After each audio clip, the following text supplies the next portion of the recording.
Hello, Matrix. Welcome back. We are still doing the November 2016 question paper for accounting. We have done question 1 and question 2. If you want to get those videos, you can just click on the channel and you'll find those videos as well. Then in this one, we are looking at audit report and the income statement. If you look at the questions here, you can see that there's concepts and then there's audit report, which accounts for about only 8 marks. And then the rest of the marks are actually sitting with the income statement with the 60 marks. So it's going to be very important to make sure that you practice as much income statement as possible, because it brings a lot of marks just in one question, because it's 20% of your paper doing an income statement. And one thing I always advise people when dealing with accounting, in fact, dealing with any subject, just make sure that you attempt to answer the question. Literally every question, just make an attempt. It can be wrong and you can know that you're wrong, but as long as you make an attempt, you have much higher chances of passing than someone who does not even make an attempt when they don't know. So for instance, if you can't calculate cost of sales, make an attempt or make up a number, because if you don't have cost of sales, you can't calculate gross profit. If you don't have gross profit, you can't calculate gross operating income.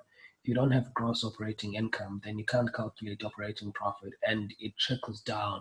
So once you leave one thing that's unanswered or one thing without a number, it affects your whole income statement. Whereas if you try to find a number by all means, then what would happen is that you would have method marks. You'd be marked wrong, obviously, for that number that you got wrong, but for every time you use that same number, you would get a method mark. So it's important to make sure that you are getting all those method marks as well, because those are the easy marks that you're going to get in the income statement when you don't understand adjustments. But we'll leave that for the income statement for now. Let's just answer the questions right before us.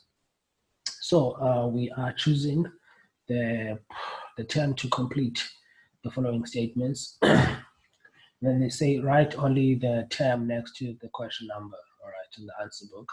So the first question, interest in a bank overdraft is, which one would it fall under? It's not a cash and cash equivalent. It's not a current asset. It's not a non-current asset. It's certainly not income. It's certainly not net working capital. It is an expense. It's just a different type of expense from the operating expenses. It is rather a financing expense, but it is an expense regardless. So that's going to be expense. And then consumable stores on hand. What are they? Consumable stores on hand, they form part of inventory, and inventory are current assets. So it's going to be current assets for consumable stores on hand. And then the third one, they said the current portion of a loan to be paid out during the next financial year is regarded as, so that is the current portion of a loan. The current portion of a loan is a current liability. And then last but not least, it says the difference between current assets and current liabilities is known as, that is your net working capital. All right, cool. Let's just put those answers there. So we said for the first one that interest is going to be an expense, interest and bank overdraft, and then consumable stores on hand, which is inventory, that's going to be your current assets.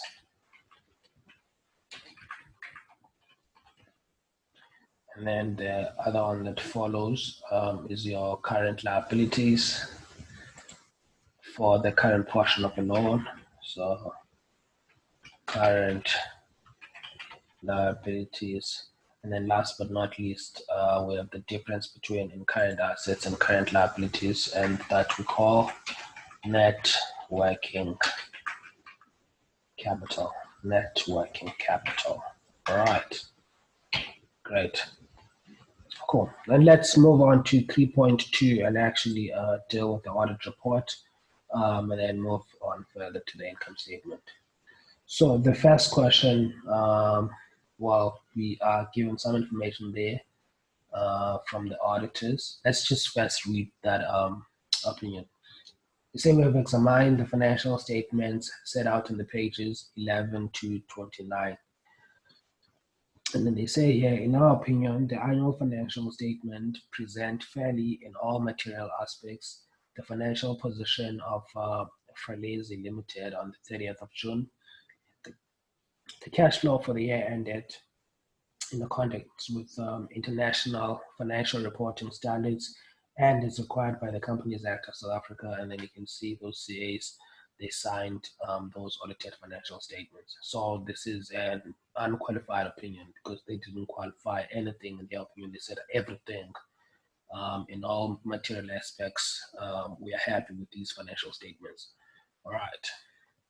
So the first question, to whom is the audit report addressed? So this is obvious. It is addressed to the people that pay auditors. The people that pay auditors are the shareholders of the business. So it is directed to shareholders.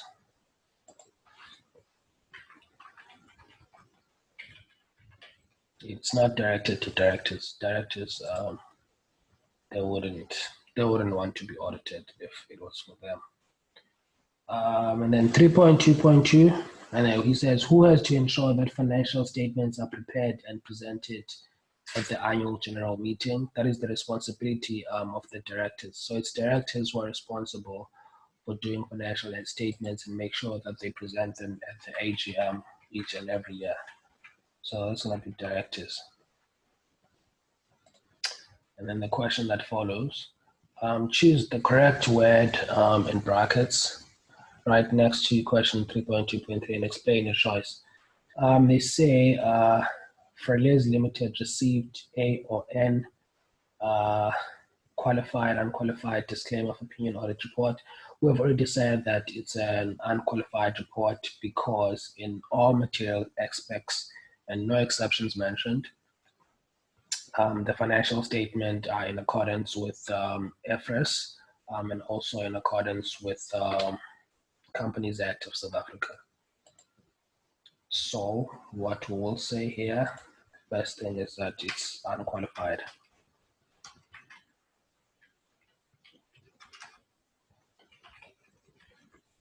So unqualified opinion, the reason for it being qualified is because no material statements, no material misstatements in the financials, and they are prepared in accordance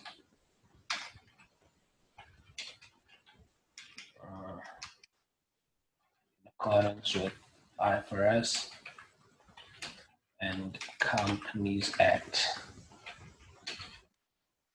Companies Act of South Africa. Okay, Africa. May have spelled that financials wrong, but you can look at it and correct it. So yeah, the reason we say that it's unqualified because the opinion mentions that there's no material misstatements in the financial statements, and they are prepared according to the International Financial Reporting Standards as well as the Companies Act of South Africa. And then what's the question after that? They say, it's actually the last question in audit report. They say, explain why the independent auditor's report referred to pages 11 to 29 in the report. Auditors, firstly, they only audit a specific part of financial statements. They don't really audit everything that is in the financial statements. So that would be the reason why they mentioned that they audited page 11 to 29. So what we'll say here is that auditors audit a sample of the financial statements. The material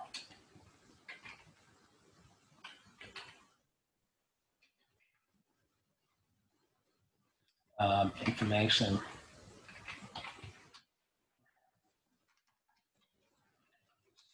such as environmental friendliness may not be audited. So typically what the auditors will do, they will really look at the financial reports. So they'll look at your income statement, your balance sheet, statement of changes in equity, your cash flow statements, your notes to the financials, and they'll also look at the director's report. And they'll typically most times only audit those books, and they will not audit really everything that is in the books. So they only audit a sample of the financial statements. They don't audit everything. So they will choose that you have only audited these, and then the rest of the other information is not necessarily audited. So I hope that one is clear. The next question is obviously the income statement. We'll do it in the next video. Cheers for now.